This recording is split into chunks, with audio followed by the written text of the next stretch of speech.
스승이 원망스러워 보찜을 싸서 도망쳤지만 스승이 그리워져 다시 찾았다. 스승은 정진하다 죽어도 좋다는 각서까지 있으면서 수행에 임하라고 했다. 그 스승이 운막중이라고 불린 금오 스님이다.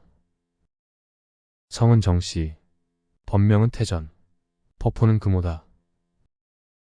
1896년 전남 강진에서 태어나 공부해도 조선인으로서 출세하기 힘들다는 생각에 14살이라는 어린 나이에 백년사로 향했다. 딱히 중이 되고자 간 것은 아니었다. 이것저것 고민하다가 떠난 길이었다. 그리고 그곳에서 만난 한 스님의 말을 듣고 발심했다. 내 인생에 대한 해답을 던져줄 수 있는 사람은 금강산 마하연에 있는 도암 스님뿐이다. 그 고승을 찾아가라. 금오 스님은 가족의 만류를 뿌리치고 16살에 보찜 하나 들고 마하연을 찾았다. 어떤 교통편도 이용하지 않고 그저 걸어서 갔더니 3개월 넘게 걸렸다고 한다. 금오 스님은 도암 스님에게 제자로 받아달라고 부탁했지만 도암 스님은 조건을 내걸었다. 한 달 안에 뗄나무 100단을 한다면 제자로 삼겠다. 16살의 금오 스님은 죽을 힘을 다해 나무를 했지만 한 달이 다 돼도 69단밖에 만들지 못했다. 70단이라도 채워놓겠다는 욕심에 밤에 산에 올라가 나무를 베다가 발을 헛디뎌 다쳤다. 몸을 추스린 후 도암 스님에게 아직 인사를 전하니 도암 스님은 오히려 역정을 내셨다. 어디로 가겠다는 것이냐? 금오 스님은 마하연에서 도암 스님을 은사로 모시고 출가했다. 그리고 스승에게 이목고 화두를 받아 수행정진하며 선은 문자로 이루어진 것이 아니라 문자 밖에 있다는 것을 깨닫고 참선만이 성불에 이를 수 있는 길이라고 믿었다. 나를 알려고 중노릇을 하는데 참선하지 않으면 중이 아니다. 마하연에서 3년을 보낸 후 서광사 내원암으로 수행 장소를 옮겼다. 경어 스님의 선맥이 흐르던 곳에서 3년 동안 용맹 정진하다가 안변 성황사, 오대산 월정사, 양산 통도사, 천성산 미타암 선원으로 발길을 옮기며 정진했다. 이후 금오 스님의 발길은 보덕사로 향했는데 그곳에는 만공 스님의 법제자 보월 스님이 선풍을 날리고 있었다. 금오 스님은 보월 스님을 만나 개송을 읊었다. 지방 세계가 투철하고 나니 없고 없다는 것 또한 없구나. 낱낱이 모두 그러하기에 아무리 뿌리를 찾아봐도 없고 없을 뿐이네. 보월 스님은 금오 스님이 눈이 열린 것을 알고 제자로 받아들였다. 금오 스님은 보월 스님의 법제자가 되어 2년 동안 겨울을 위해 대정진했다. 이때가 28살이었다. 나는 보월선사를 매우 존경했다. 보월선사를 통해 비로소 출가 수행자로서의 가치를 크게 깨달았다. 보월선사는 늘 나에게 정진을 강조했다. 정진하지 않는다면 깨달음도 아무런 의미가 없다고 했다. 하지만 보월 스님이 이른 나이에 입적하자 만공 스님이 대신 금오 스님에게 전법계를 내렸다. 덕숭산맥 아래 문이 없는 인을 지금 전하노라. 보월은 개수나무에서 내리고 금오는 하늘 끝까지 나르네. 이때 금오라는 법호를 받으며 그의 무신무욕의 만행이 시작됐다.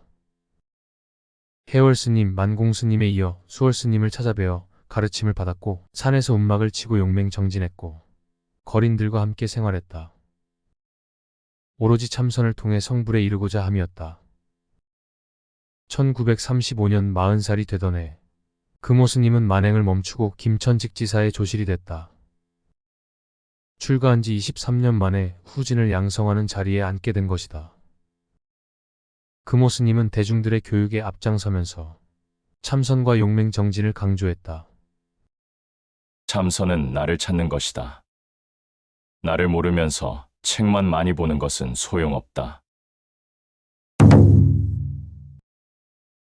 금오 스님은 철저하게 하심을 기르기 위해 거린 틈에서 만행했다.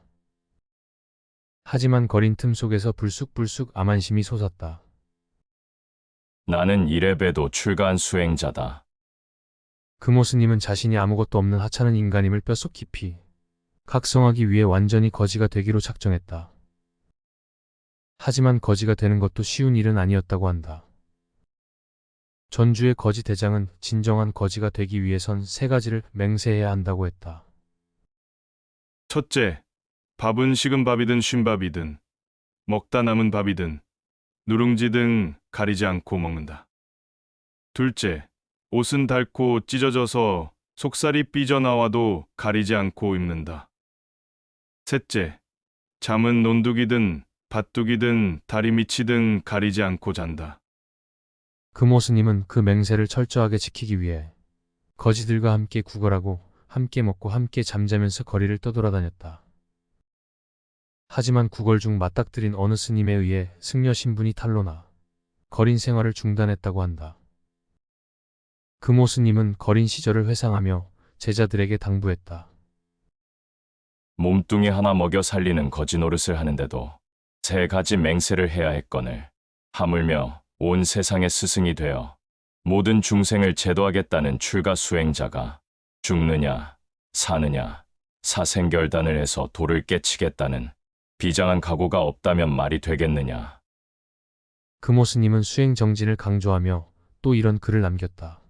자기 보물을 알고 쓰면 괴로움 중에도 낙이 있고 자기 보물을 모르면 괴로움과 즐거움도 같다.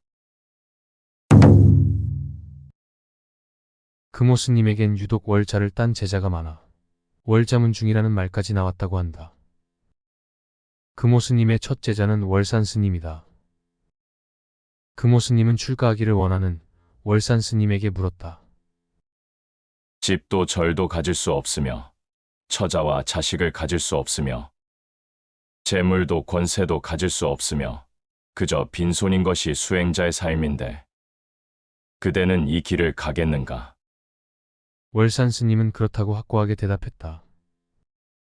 금오스님이 다시 물었다. 무슨 까닭으로 출가할 생각을 했는고?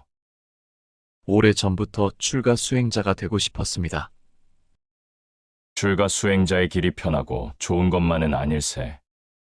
경극의 길이라는 것을 짐작이나 하고 있는가?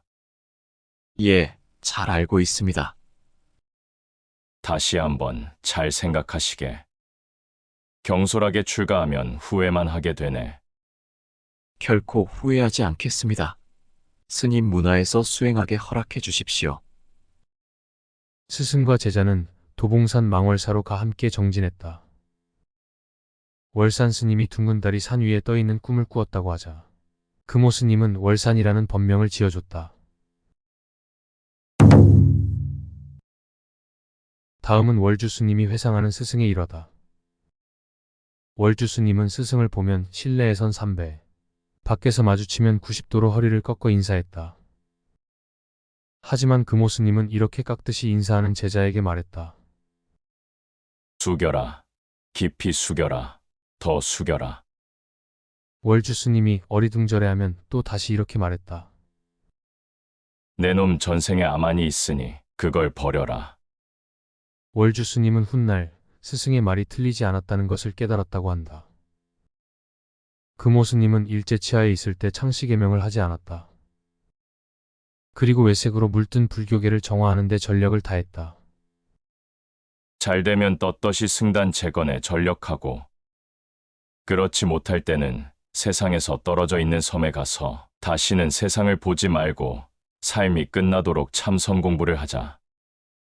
불교 정화 운동을 마친 금오 스님은 조계종 부종정의 소임을 마치고 1967년 속리사 법주사로 내려왔다. 그리고 입적할 때까지 산문을 나서지 않았는데 도숙들이 줄을 이었다고 한다.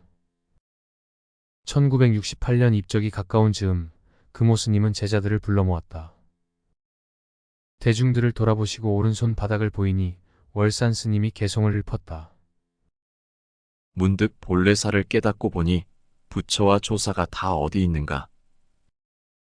뱃속에 하늘과 땅을 간직하고 몸을 돌려 사자후를 하더라. 티끌 하나도 세울 수 없고 티끌 하나도 버리지 않으며 모든 일을 멈추지 않는다. 금오 스님은 대중을 돌아보면서 말했다. 제반사를 월산에게 부축하노라. 월산 스님이 한 말씀 더 청했다. 나는 무로 종을 삼고 기타 사는 여에게 부탁하노라. 금오 스님은 이 한마디를 남기고 벽에 걸린 불자를 가리키며 월산 스님을 돌아보았다. 금오 스님은 이로부터 열흘이 지난 뒤인 1968년 10월 8일 입적했다. 세수 73세, 법납 57세였다.